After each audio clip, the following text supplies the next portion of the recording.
कि एक अजामिल नाम के पंडित जी थे मैया, शास्त्रों के जानकार थे, विद्वान थे, पर कुसंग जीवन में कोई कितना भी बुद्धिमान व्यक्ति होवे, कितना भी सावधान व्यक्ति होवे, अगर संग अच्छा नहीं है तो वो कुसंग का असर जीवन में जरूर होता है।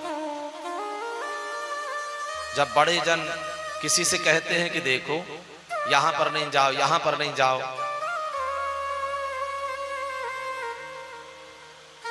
तो कुछ लोग कहते हैं कि नहीं नहीं हम तो कहीं भी रहें पर ये असर हमारे जीवन में नहीं पड़ता, हम तो सावधान रहते हैं। जब हम दुर्गुणों की तरफ ध्यान ही नहीं करेंगे तो कैसे आएगा। लेकिन भैया बड़े जन एक बात कहा करते हैं, काजर की कोठरी में कैसो ही सयानो जात, काजर की एक रेख लागी है सुलागी। कोयले की खदान में जाएं आप, कितनी भी सावधानी बरतें, दाग नहीं लगेगा तो उसकी धूल जोड़ रही होगी ना, धूल ही बैठ जाएगी कपड़ों में।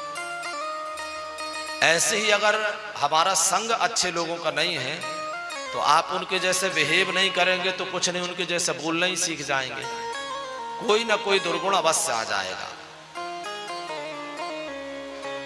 इसलिए संत जन कहते हैं कि संग अच्छा होना चाहिए। और सबसे ज्यादा दुर्गुण आते हैं नेत्रों से, और दूसरा नंबर है कर्णपुटों से। अब अजामिल पंडित जी जैसे ज्ञानी, शास्त्रों के जानकार, एक बार जंगल में गए समिधा लेने। अच्छा, वहां पर एक गणका पर नजर पड़ गई, वैश्या पर।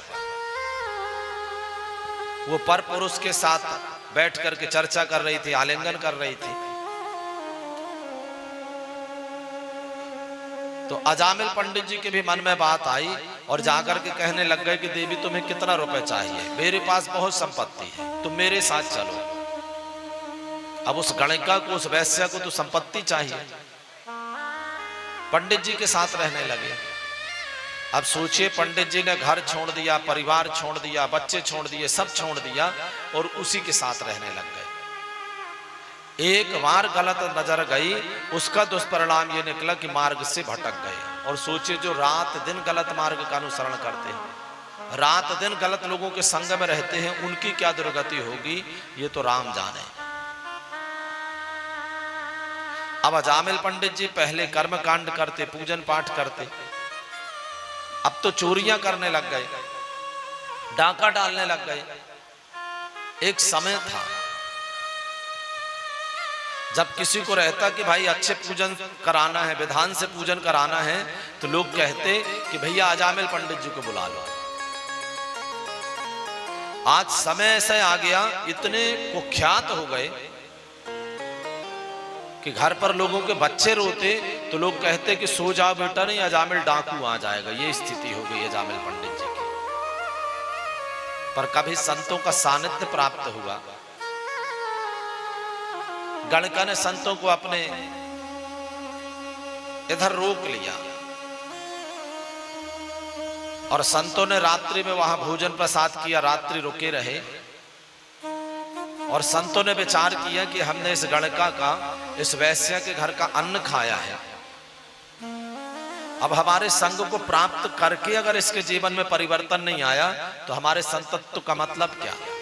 पर संतों ने विचार किया कि अगर इसको हम कहेंगे कि तुम भजन करो, सुंदरकांड का पाठ किया करो, रोज नहीं कर सकते तो मंगलवार शनिवार कर लिया करो। पर इसकी आदत तो लंका कांड करने की पड़ी है।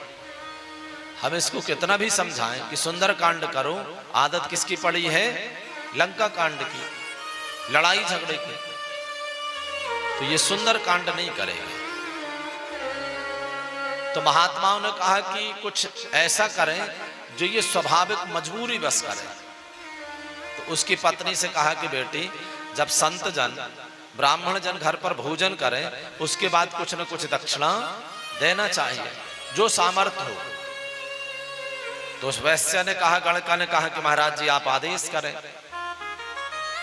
अजामिल बिगड़ गया एक बार। लेकिन गणका के निवेदन करने पर महात्माओं ने कहा बेटी हमें कोई धन संपदा नहीं चाहिए, हम तो ये चाहते हैं कि तेरे इतने संतान हुई, अपने अनुसार नाम रखा, इस संतान का नाम तुम नारायण रख देना जो अब होने वाली है। गणका ने कहा कि प्रभु जी नाम ही तो रखना है, रख लूंगी मैं। महात्मा तो कह करके चले गए। अब जब गणका के संतान हुई तो उसका नाम नारायण रख दिया। और संयोग देखिए कि इतने पुत्रों में अजामिल पंडित जी का प्रेम भी सबसे ज्यादा उसी बेटे से हुआ, सबसे छोटे बेटे से। अब तो अजामिल पंडित जी भोजन करें तो आओ बेटा नारायण भोजन कर लें, बाजार जाना है तो चलो नारायण बाजार से आते हैं, सोना है तो बिना नारायण के सोना नहीं, हर समय पर नारायण नारायण नारायण नारायण, एक मिनट भी नारायण के बिना और अजामिल पंडित जी नहीं रहते। जब अंतिम समय आया अजामिल पंडित जी का, यम के दूत आकर के खड़े हो गए तो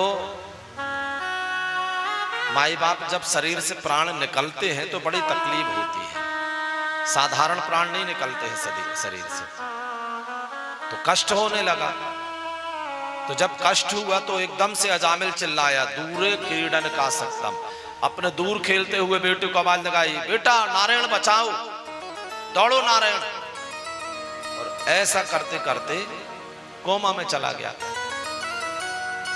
अब यम के दूत कह रहे थे इस दुष्ट को लेकर के चलना है, इसको ऐसे सारे नरकों में ले चलना है, कुंभी पाक नरक है, रौरव नरक है, सालमली नरक है, ताम्र पाक्ष, जितने भी नरक है सब में इसको ले चलना है, इसको ऐसी ऐसी यात्राएं देना है। उसकी चर्चा कर रहे थे यम के दूत। अब अजामिल सब सुन रहा था। अजामिल ने विचार किया कि मैंने अपराध किए हो, उसका फल तो मुझे भोगना पड़ेगा।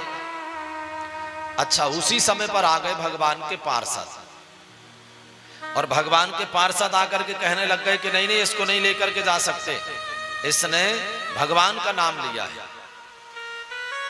तो जो यम के दूत थे कहने लगे कि अरे इसने कोई भगवान का नाम नहीं लिया, इसने अपने बेटे का नाम लिया है। तो भगवान के पार्षद कहते हैं कि हो सकता है इसने अपने बेटे का नाम लिया हो, लेकिन नारायण नाम हमारे परमात्मा का सनातन से है। यम के दूतों ने शायद थोड़ी जबरदस्ती किया होगा। तो भगवान के पार्षद डांट करके कहते हैं कि गुरु नाम च लघु नाम च गुरुणी च लघुनी च, छोटे से छोटा पाप, बड़े से बड़ा पाप भगवान के नाम लेने से सब जल करके भस्म हो जाते हैं। और इसने अंतिम समय पर भगवान का नाम लिया है।